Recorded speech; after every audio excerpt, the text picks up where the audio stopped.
புதுவரவு பார்வையாளர்களுக்கு வணக்கம். எடப்பாடி மீது கடும் கோபத்தில் அதிமுக சீனியர்கள். எடப்பாடிக்கு காத்திருக்கும் அதிர்ச்சி செய்தி.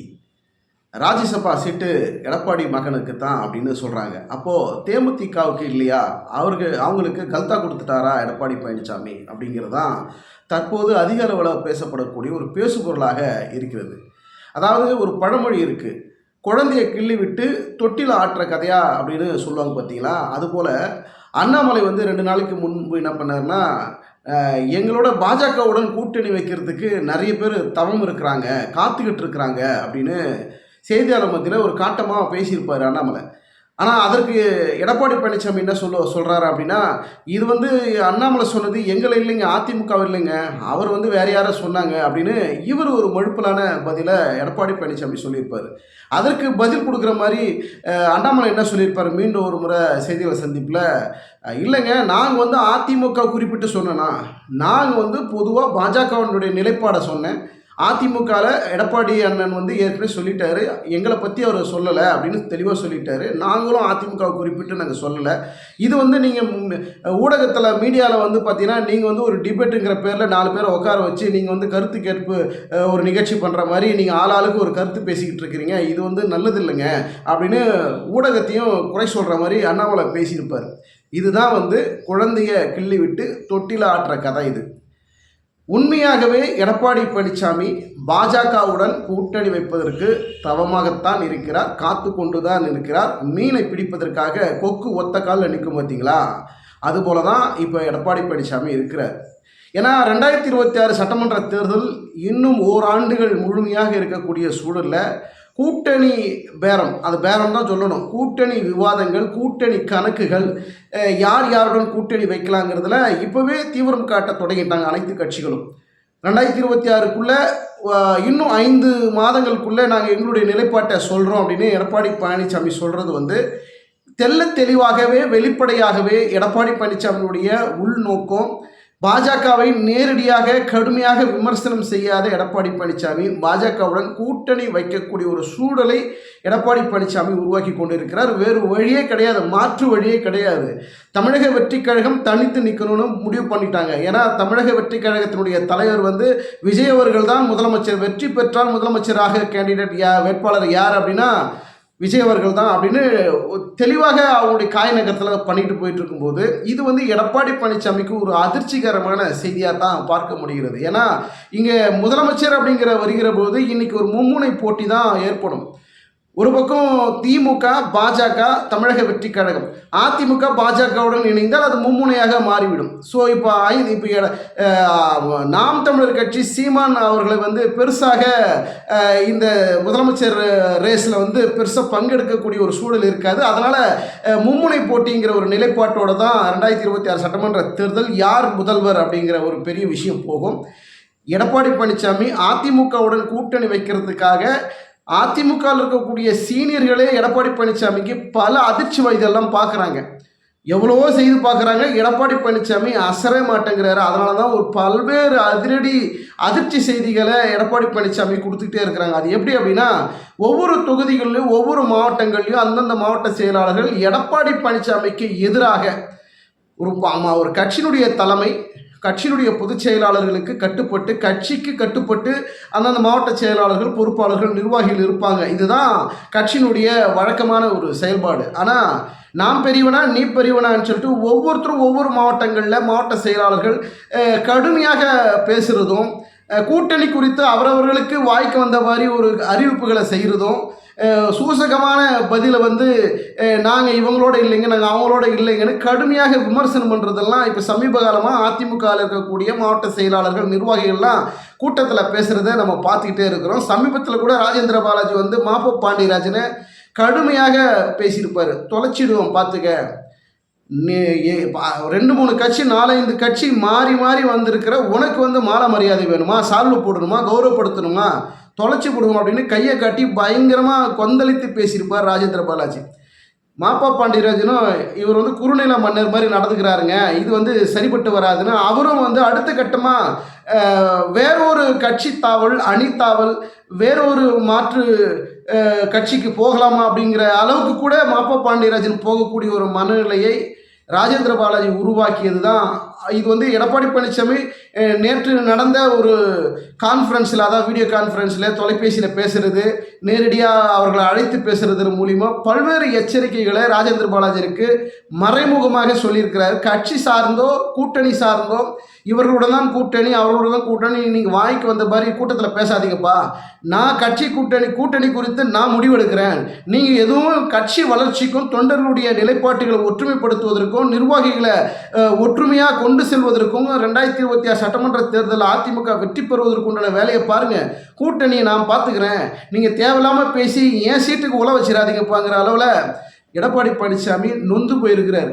ஏன்பா இப்படி எதிர்த்து பேசுகிறீங்க? நமக்கு எதிராக பேசுகிறதுனால இன்றைக்கி பல்வேறு விமர்சனங்கள் அதிமுக சுற்றி தான் தமிழக ஊடகமே சுற்றி வருது. இன்றைக்கி ஒரு டிபேட் வைக்கிறாங்கன்னா அது அதிமுக சார்ந்து இருக்கக்கூடிய டிபேட்டாக தான் வச்சுக்கிறாங்க தொலைக்காட்சியில். இது வந்து மிகப்பெரிய பேசுபொருளாக நம்ம போய்கிட்டே இருந்தோம்னா நமக்கு இது ஒரு பின்னடைவுப்பா அப்படின்னு அதிமுக இருக்கக்கூடிய மாவட்ட செயலாளர்களுக்கு பல்வேறு அறிவுரைகளையும் குறிப்பாக ஒரு எச்சரிக்கை விடுக்கிற வகையில் கூட எடப்பாடி பழனிசாமி பேசுகிறார். ராஜேந்திர பாலாஜிக்கு இது கடுமையான விமர்சனத்தையும் எடப்பாடி பழனிசாமி வைக்கிறார். ஏன்னா நீங்கள் வந்து தொடர்ந்து இது போல் பேசிக்கிட்டு இருந்தால் கட்சி ரீதியாக நடவடிக்கை எடுக்கப்படுங்கிற அளவில் எடப்பாடி பழனிசாமியினுடைய அதிரடி பேச்சு. ஏன்னா எவ்வளோ நொந்து போயிருந்தா, எவ்வளோ கஷ்டப்பட்டிருந்தா எடப்பாடி பழனிசாமி பேசுவார் அப்படிங்கிறதான் பார்க்க முடிகிறது. ஒரு பக்கம் அண்ணாமலை வந்து எடப்பாடி பழனிசாமிக்கு சப்போர்ட் பண்ணி பேசுகிற மாதிரி, நான் வந்து அதிமுகவை சொல்லலைங்க, அதாவது திமுக ஒரு பக்கம் பலமாக இருக்கிறது, இவங்க பலமாக இருக்கிறாங்க, தமிழக வெற்றி கழகம் பலமாக இருக்கிறாங்கிறதெல்லாம் எங்களுக்கு பிரச்சனை கிடையாது, பாஜக நிலைப்பாட்டை தான் நான் சொன்னேன். பாஜகவுக்கு எங்களை நம்பி வருவதற்கு, எங்கள் கூட கூட்டணி வைப்பதற்கு பல கட்சிகள் தவம் இருக்கிறாங்க அப்படின்னா திமுக வரவே வராது. அது மிகப்பெரிய எதிரி கட்சி. அப்படி இருக்கும்போது தமிழக வெற்றிகள் தனித்து திமுகவை மத்திய அரசை குறை சொல்லி பல்வேறு விமர்சனங்கள் சொல்லி விஜய் அவர்கள் பேசுகிறாங்க. இன்னொரு பக்கம் தேமுதிக அதிமுக இருக்குது.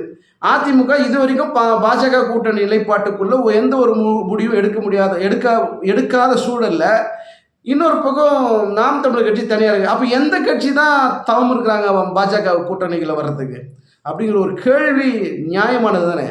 அப்போ எடப்பாடி பழனிசாமியை குறிவைத்து தான் அண்ணாமலையினுடைய அந்த எங்களை நம்பி எங்கள் கூட கூட்டணி வைக்கிறது தவம் இருக்கிறாங்க அப்படின்னா, நான் முதல்ல சொன்ன மாதிரி யாருமே பாஜக கூட்டணியை விரும்பாதவர்கள், எல்லாமே எதிர்வினையாற்றக்கூடியவர்கள் இருக்கின்ற போது எந்த கட்சி உங்கள் கூட கூட்டணி வருவதற்கு தவம் தயாராக இருக்கிறாங்க அப்படின்ற ஒரு கேள்வி இருக்குது. அப்போ ஊடகத்தின் மத்தியில், செய்தியாளர் மத்தியில் நாங்கள் வந்து அதிமுகவை குறி வச்சு சொல்லலைங்க, நான் அதிமுகன்ற பேரை வச்சு சொன்னேன்னா, நீங்கள் குறிப்பிட்டு சொன்னால் என்ன, குறிப்பிட்டு சொல்லலாம் என்ன, அதிமுகவை தான் சொல்கிறதாக தான் அனர்த்தம். ஏன்னா பல கட்சிகள், மற்ற கட்சிகள் எல்லாம் பாஜகவை எதிர்க்கின்ற கட்சிகள், பாஜகவை விமர்சனம் பண்ணுற கட்சிகள். அப்படி இருக்கிற போது இன்னைக்கு ஒரு நியூட்ரலாக பாஜகவுடன் கூட்டணி வைப்பதற்கு தயாராகி கொண்டிருக்கிறது ஒரே கட்சி, அது அதிமுக தான், அது எடப்பாடி பழனிசாமி தான். இது வெட்ட வெளிச்சமாகவே ஊடகத்துக்கு தெரிந்த ஒரு உண்மையாக இருக்கிறது.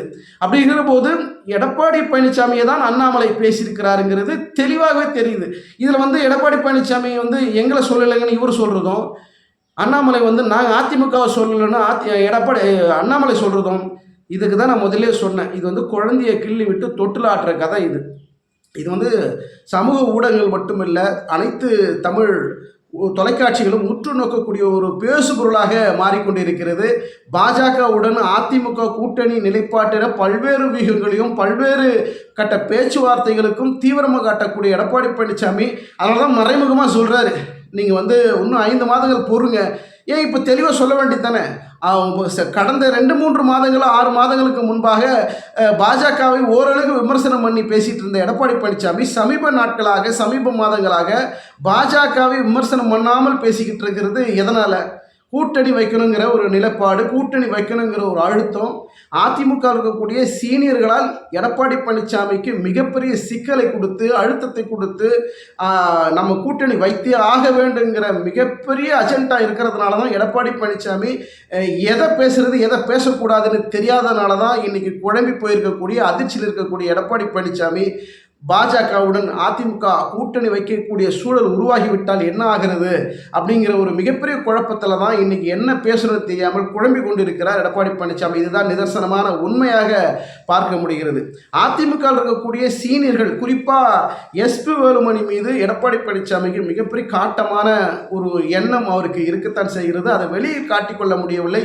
நேரடியாக எஸ்பி வேலுமணியை அவரை கண்டிக்க முடியாத ஒரு சூழலில் எடப்பாடி பழனிசாமியுடைய நிலை இருக்குது. இந்த சூழலை தான் இன்னைக்கு எஸ்பி வேலுமணியுடைய மகனுடைய ரிசப்ஷன் வரவேற்பு திருமணம் முடிந்து ஒரு வரவேற்பு விருந்தளிக்கக்கூடிய ஒரு நிகழ்ச்சி இன்று 10ஆம் தேதி இன்று நடக்க இருக்கிறது.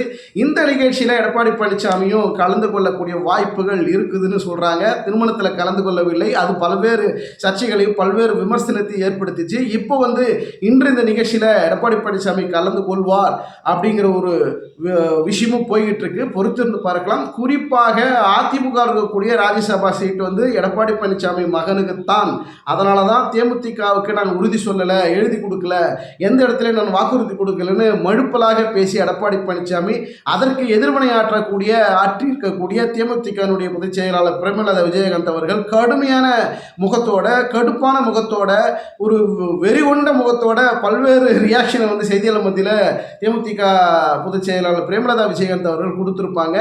அவர்களுக்கு ஒரு நம்பிக்கையோடு தான் இருக்கிறார்கள். அவர்களுக்கு கல்தா கொடுத்து விட்டு எடப்பாடி பழனிசாமி மகனுக்கு ராஜ்யசபா சீட்டை ஒதுக்குவதற்காக எடப்பாடி பழனிசாமி திட்டமிட்டு கொண்டிருக்கிறார் அப்படிங்கிறது தான் தற்போது வரக்கூடிய செய்தியாக இருக்கிறது. பொறுத்திருந்து பார்க்கலாம்.